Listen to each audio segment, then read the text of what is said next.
झोंपड़े के द्वार पर बाप और बेटा दोनों एक बुझे हुए अलाव के सामने चुपचाप बैठे हुए थे।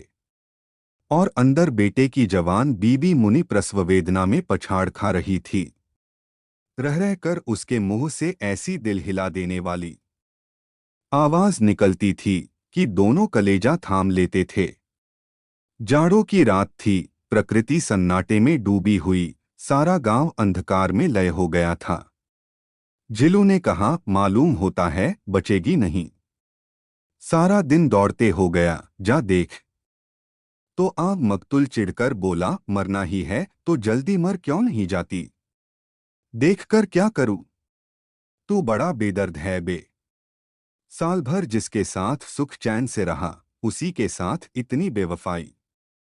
तो मुझसे तो उसका तड़पना और हाथ पांव पटकना नहीं देखा जाता। कुम्हारों का कुनबा था और सारे गांव में बदनाम। झिलू एक दिन काम करता तो 3 दिन आराम करता। मकतूल इतना कामचोर था कि आध घंटे काम करता तो घंटे भर चिलम पीता। इसलिए उन्हें कहीं मजदूरी नहीं मिलती थी। घर में मुट्ठी भर भी अनाज मौजूद हो तो उनके लिए काम करने की कसम थी। जब 2-4 फाके हो जाते तो झीलू पेड़ पर चढ़कर लकड़ियां तोड़ लाता और मुक्तुल बाजार में बेच आता। और जब तक वह पैसे रहते, दोनों इधर उधर मारे मारे फिरते। गांव में काम की कमी न थी। किसानों का गांव था, मेहनती आदमी के लिए 50 काम थे। मगर इन दोनों को उसी वक्त बुलाते जब दो आदमियों से एक का काम पाकर भी संतोष कर लेने के सिवा और कोई चारा न होता। अगर दोनों साधु होते तो उन्हें संतोष और धैर्य के लिए संयम और नियम की बिल्कुल जरूरत न होती। यह तो इनकी प्रकृति थी। विचित्र जीवन था इनका। घर में मिट्टी के 2-4 बर्तन के सिवा कोई संपत्ति नहीं। फटे चीथड़ों से अपनी नग्नता को ढाके हुए जिए जाते थे। संसार की चिंताओं से मुक्त, कर्ज से लदे हुए, गालियां भी खाते, मार भी खाते, मगर कोई गम नहीं। दीन इतने की वसूली की बिल्कुल आशा न रहने पर भी लोग इन्हें कुछ न कुछ कर्ज दे देते थे।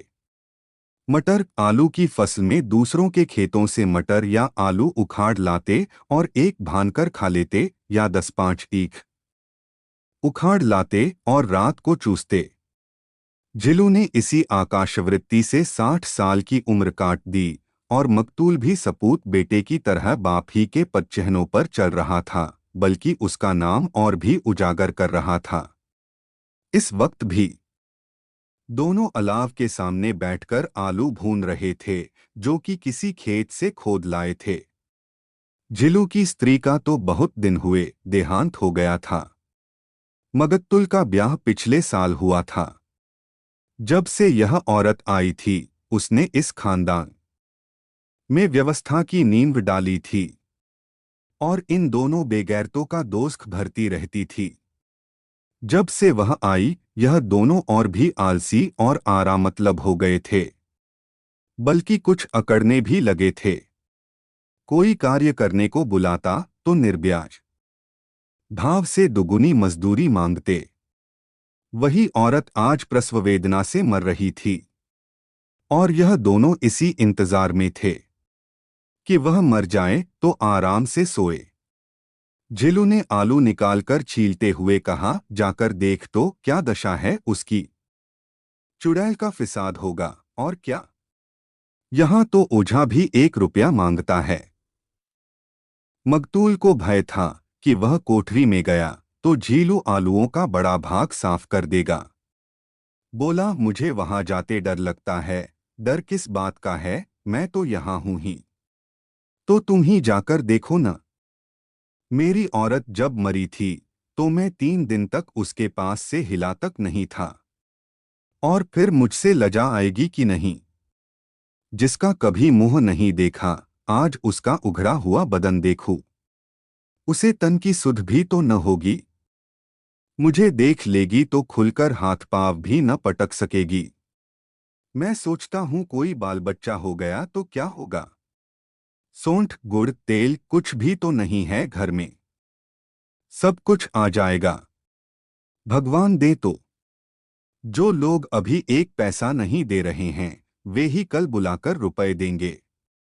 मेरे 9 लड़के हुए, घर में कभी कुछ न था, मगर भगवान ने किसी न किसी तरह बेड़ा पार ही लगाया। जिस समाज में रात दिन मेहनत करने वालों की हालत उनकी हालत से कुछ बहुत अच्छी न थी, और किसानों के मुकाबले में वे लोग जो किसानों की दुर्बलताओं से लाभ उठाना जानते थे कहीं ज्यादा संपन्न थे, वहां इस तरह की मनोवृत्ति का पैदा हो जाना कोई अचरज की बात न थी।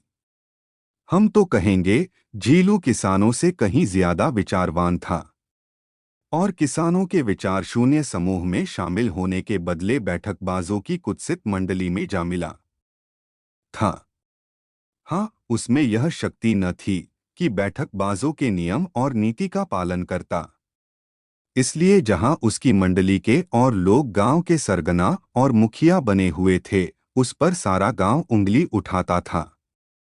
फिर भी उसे यह तस्कीन तो थी ही कि अगर वह फटेहाल है तो कम से कम उसे किसानों की सी जीतोड़ मेहनत तो नहीं करनी पड़ती, और उसकी सरलता और निरीहता से दूसरे लोग बेजा फायदा तो नहीं उठाते।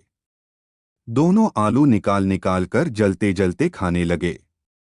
कल से कुछ नहीं खाया था, इतना सब्र न था कि ठंडा हो जाने दें। कई बार दोनों की ज़बानें जल गईं। छिल जाने पर आलू का बाहरी हिस्सा ज़बान, हलक और तालू को जला देता था, और उस अंगारे को मुंह में रखने से ज्यादा खैरियत इसी में थी कि वह अंदर पहुंच जाए।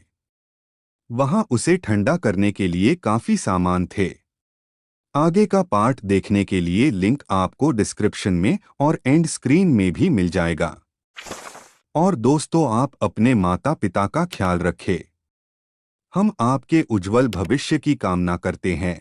और दोस्तों, अगर आप भी इसी तरह की वीडियो बनाकर पैसा भी कमाना चाहते हैं तो हमारे कोर्स YouTube कंप्लीट किट को खरीद सकते हो, जिसमें आपको यह भी बताया जाएगा कि कंटेंट आपको कहां से लेना है और एडिटिंग कैसे करनी है, जिसमें आपको वॉइस रिकॉर्डिंग भी नहीं करनी है।